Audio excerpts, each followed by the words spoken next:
আমি আগেও বলেছি যে এইটা একটা আলাদা ডাইমেনশন, যে থটস, মাইন্ড, কনসাসনেস,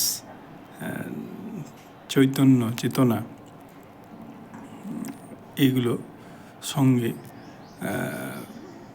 অন্য কিছুরকে দিয়ে একে বোঝানো বা আন্ডারস্ট্যান্ড করা, এটা একটা ইম্পসিবল ব্যাপার। এটা আগে বলেছিলাম, এখনও বলছি। কেন কেন ইম্পসিবল? কারণ একটা ত্রিভুজ, আরেকটা কারণ এটাকে একটা আলাদা ডাইমেনশন। কারণ একটা যদি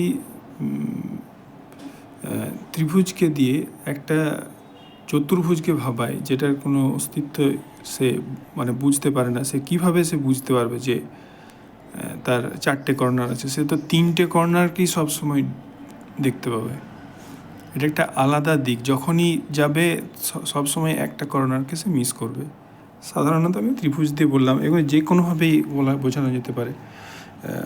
বা আমরা মানে এইটা একটা, এছাড়াও যে ফিজিক্সের যেগুলো রয়েছে, যে কোয়ান্টাম যে থিওরি, মতবাদ, এছাড়া কোয়ান্টাম মতবাদ রয়েছে, স্ট্রিং থিওরি রয়েছে, যেখানে বলা হচ্ছে যে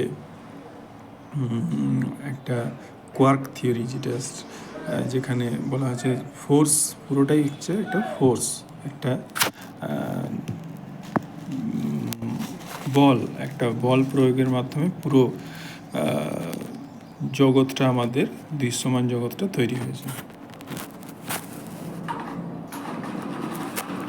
তো এইভাবেই আবার পরমাণুবাদ যেটা বলা আছে, ডাল্টনের যেটা থিওরিটা লিখে দিয়ে গেছিলেন, যে অণু, পরমাণু, ইলেকট্রন, প্রোটন, নিউট্রন, এটা সকলেই জানি। এটা খুব সংক্ষেপে বললে এটা বোঝা যায় যে যেমন সৌরজগতের মধ্যে সূর্যর হচ্ছে মেন একটা নক্ষত্র, এবং এছাড়া রয়েছে মহাকাশ। তো তার মধ্যেই রয়েছে সূর্য, একটা ছোট্ট কোণার মতো। যদি একটা সূর্যকে আপেলের সঙ্গে, সূর্যকে যদি একটা ফুটবলের সঙ্গে তুলনা করা হয়, সেখানে পৃথিবী হলো একটা বালির কোণার মতো, তার থেকেও ছোট। এইভাবে একটা ফোর্সের মাধ্যমে যে ঘুরে চলেছে, ঠিক সেই ফোর্সকেই আমরা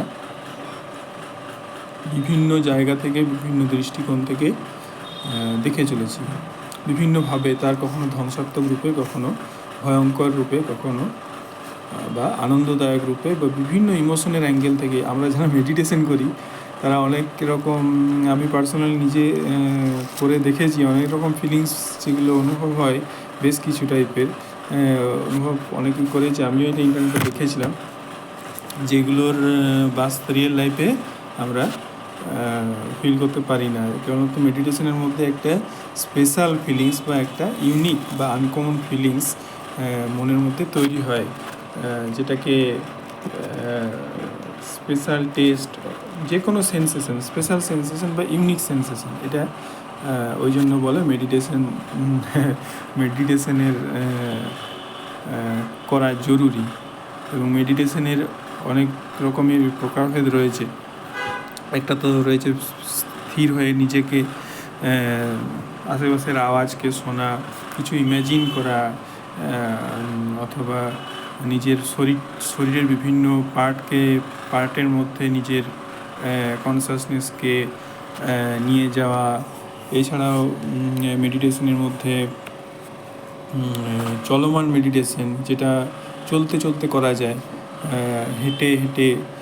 হেঁটে চলে, বসে থেকেও নিজের চিন্তাকে দেখা, নিজের আবেগগুলোকে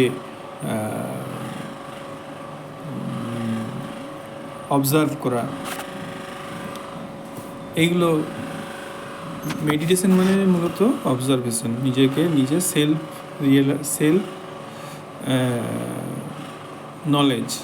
সেলফ নলেজ, নিজেকে জানা, এটাই হচ্ছে মেডিটেশন। এবং নিজেকে জানার মাধ্যমে গোটা জগৎ বা নিজের মধ্যেই গোটা জগৎটা নিজের মধ্যে দিয়ে দেখতে পাচ্ছি, এবং নিজের পরিধি জ্ঞান, নিজের অনুভূতির জ্ঞান, নিজের এইগুলোকে ফিল করা, এই মেডিটেশন আমার কাছে যা মানে বুঝি, সেটা খুব সহজভাবে বলব। মেডিটেশনের মধ্যে বিরাট কিছু উপকার যাদের অনেক সময় আছে তারা করতে পারে, কিন্তু এর মধ্যে বিশেষ কিছু পাওয়া না গেলেও কিন্তু একটা সেলফ কন্ট্রোলে বিরাট একটা ট্রান্সফরমেশন হয়, এটা গ্যারেন্টিড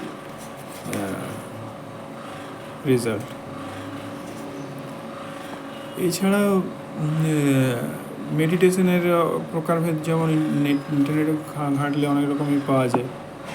রেগুলার মেডিটেশনের নিজেকে ভাবা, নিজেকে বা একটা সূর্যকে নিয়ে বা কোনো বস্তুকে নিয়ে ভাবা, কল্পনা করা, ইমাজিনেশন, তাহলে কি নিজের ফোকাস বাড়বে, নিজের ধ্যান বা নিজের মনোনিবেশের করার ক্ষমতা, কাজের মনোনিবেশের ক্ষমতা বাড়বে। এতে তাহলে কি হয়, আমরা একটা কাজে যেটা ফোকাস করতে পারলে একটা লাইফের সব অ্যাঙ্গেলেই আমরা সেই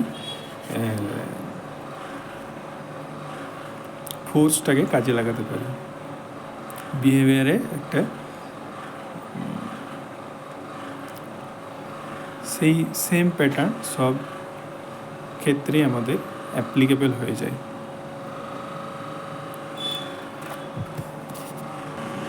এবং আমি রিসেন্টলি দেখছিলাম যে আমাদের বর্তমানে এখন যে প্রবলেম হয়েছে সেটা হচ্ছে যে আমরা কোশ্চেন করতে ভুলে গেছি। আমরা খুব বেশি অ্যান্সার ওরিয়েন্টেড হয়ে গেছি বা উত্তর মুখী হয়ে গেছি। তাহলে না প্রশ্ন করাতেই আমরা সমস্ত উত্তরগুলো পেয়ে যাচ্ছি। এছাড়াও যেগুলো রয়েছে, যে চ্যাট জিপিটি বা গুগল, আগে এইগুলো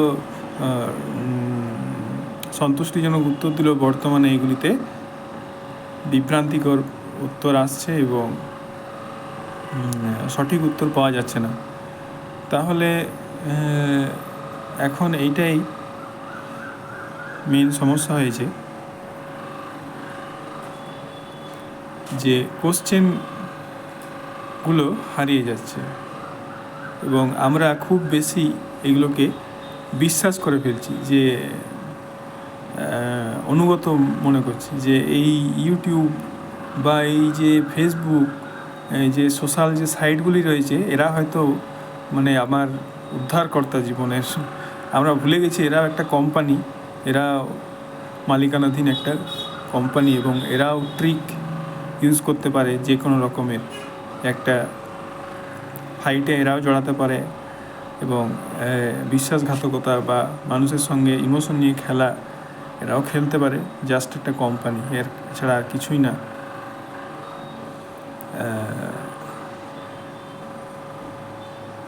যদিও অনেকেই আমরা তা ভুলে যাই, একটা সরকারি একটা মনে করি যে ভগবানের জায়গায় আমরা স্থান দিয়ে ফেলি এই অ্যাপসগুলোকে, সোশ্যাল মিডিয়াগুলোকে, যেগুলো বিভ্রান্তিতে ভরা আছে, ভুল মানুষে, চোর ডাকাতে ভরপুর। তারা প্রলোভন দিচ্ছে তাদের নিজস্ব স্বার্থের উদ্দেশ্যে, স্বার্থ চরিতার্থ করার উদ্দেশ্যে তারা তাদের লেকচার দিচ্ছে এবং ভ্যারাইটিস সেখানে মতবাদ পাওয়া যাচ্ছে, কিন্তু আসল সত্যি পাওয়া সেখানে সম্ভব নয়। কারণ কি, সত্যি বাঁচতে গেলে আমাদের কিছু করতে হয় এবং তারা সবসময় তথ্যের বেড়া জালে আমাদের, বা তথ্যের বিছানায় আমাদের শুইয়ে রাখছে। তবুও আমাদের দেখতে হবে, কারণ কি এখান থেকে নতুন কিছু শেখা যায়, নতুন কিছু জানা যায়। ভুল হলেও আমরা দেখতে আমাদের এই যেমন নিউজ চ্যানেলগুলোই এত ভ্রান্তিকর যে বিজ্ঞাপন দেয়, আমরা দেখতে দেখতে ভালো লাগে না আমাদের অনেকেরই, কিন্তু আমরা দেখতে বাধ্য হয় এই কারণেই, কারণ কি আমাদের কাছে বেটার কোনো অপশান নেই। আমরা দেখতে পছন্দ করি না।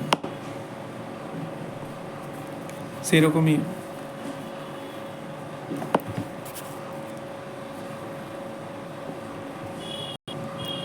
রকমই বিজ্ঞাপনগুলোর সাথে খবরও, যেমন খবর যেগুলো দেয় সেই খবরগুলো হয়তো আমাদের প্রয়োজনই নেই সেইগুলো শুনবার, অথচ সেই সব খবরগুলো আমাদের শোনানো হয়।